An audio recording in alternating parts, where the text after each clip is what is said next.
Jusque dans les années 80, on diffusait de la musique dans des concerts de manière analogique, c'est-à-dire qu'il n'y avait aucun ordinateur et donc pas du tout de numérique. Pour enregistrer sa musique, il fallait des musiciens, un studio équipé, et parfois ça coûtait cher, très cher. Depuis les années 80 et l'arrivée des premiers ordinateurs, la démarche d'enregistrer sa musique était de plus en plus simple. Si bien que maintenant, ça coûte pas très cher d'avoir chez soi une interface numérique, autrement dit une carte son, un ordinateur, et d'enregistrer ses productions en quelques clics.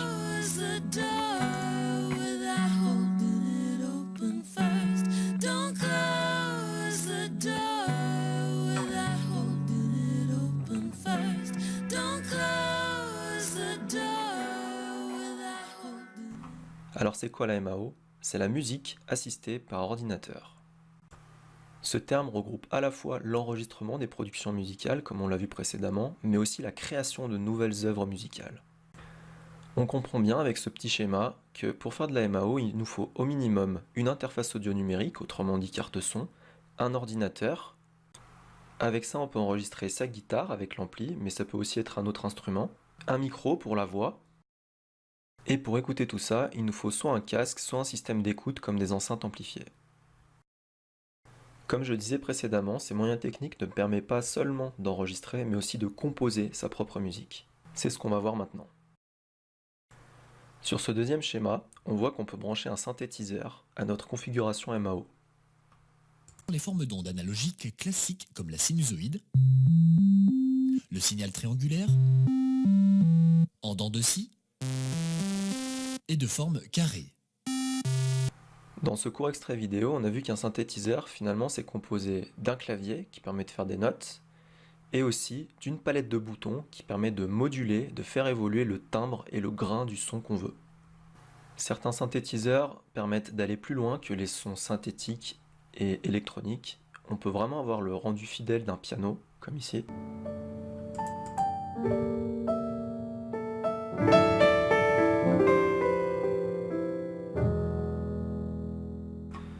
Mais aussi des sons de violon, comme ici.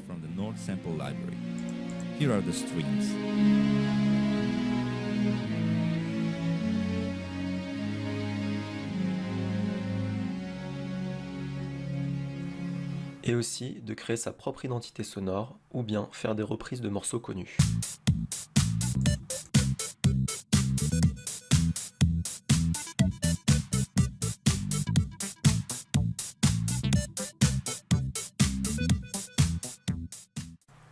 On a aussi des versions de synthétiseurs sans clavier, donc ça nécessite d'avoir créé les notes à l'intérieur du logiciel sur l'ordinateur, ou alors d'avoir un autre clavier qui permet de prendre le contrôle des notes. Avec un peu d'acharnement, beaucoup de pratique et un grain de folie, on peut vraiment faire des trucs terribles.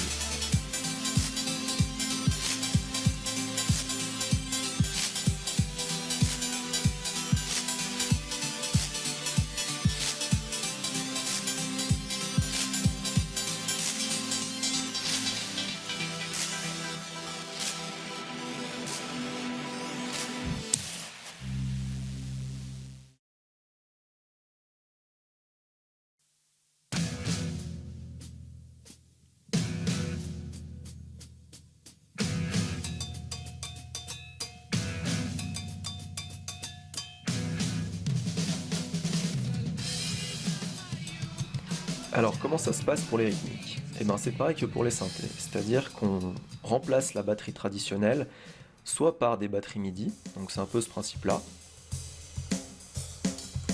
Ici on voit que les cymbales sont en caoutchouc et les percussions sont en plastique rigide.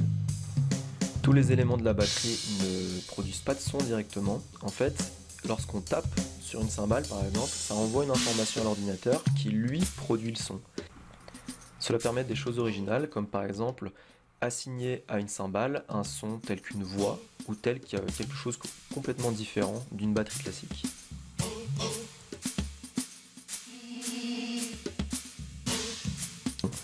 Alors c'est assez pratique parce que quand on est dans un appartement et qu'on ne veut pas faire trop de bruit, on a juste à se mettre un casque sur les oreilles et on peut jouer de la batterie tranquillement.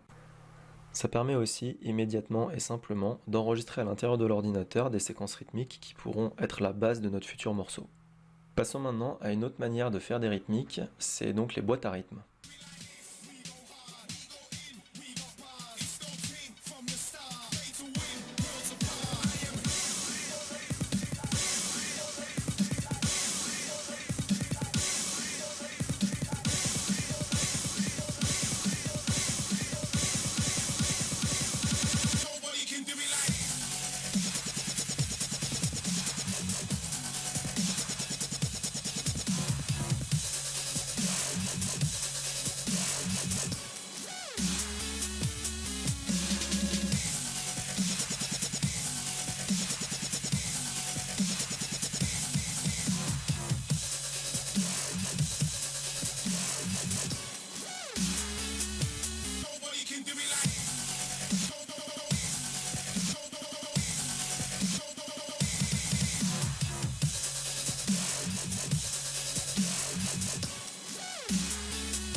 Comme on l'a vu dans les 2 précédentes vidéos, on peut créer des rythmiques avec des boîtes à rythme. C'est des boîtes composées de pads, en général 16 pads.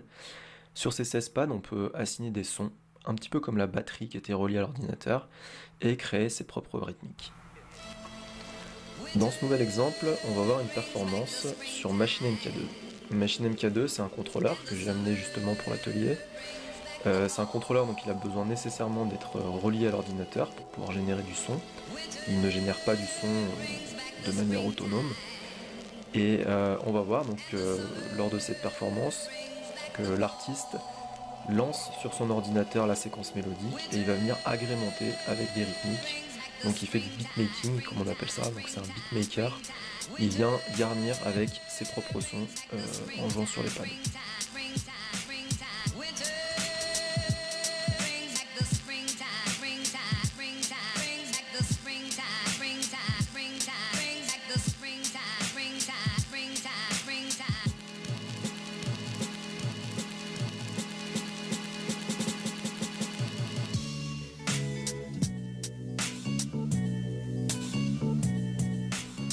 Avec un contrôleur comme ça, c'est possible d'avoir une très grande souplesse de travail, une grande créativité, car on peut mettre tout type de son sur les pads.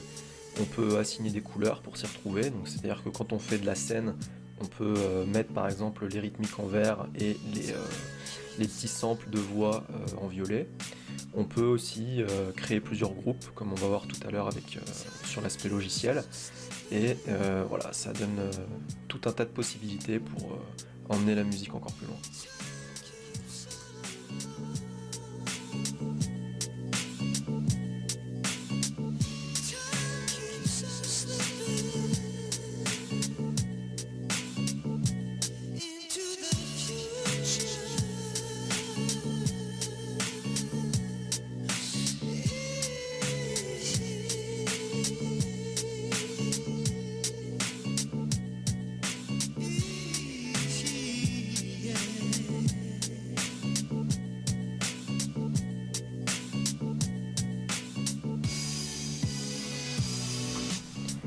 Là on vient de voir que les pads ont changé de couleur tout simplement parce qu'il est passé sur un autre groupe.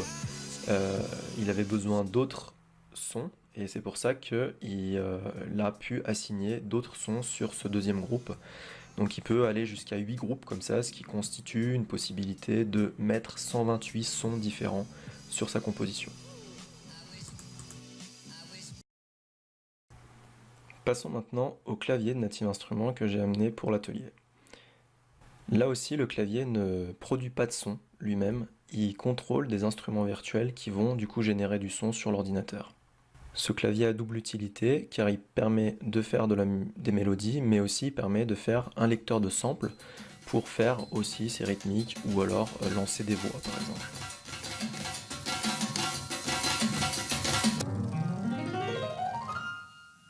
Or maybe Gypsy. Là, il explique qu'avec les petits boutons et les écrans, on peut identifier des gammes pour faciliter la composition. Octave, perfect fourth, perfect fifth, major, minor, suspended fourth.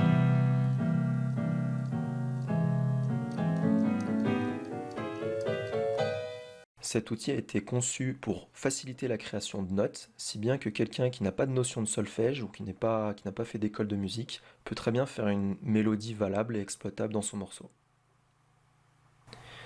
On a fini pour cette première partie. Le but c'était pas de vous présenter tous les outils qui existent pour faire de la musique assistée par ordinateur.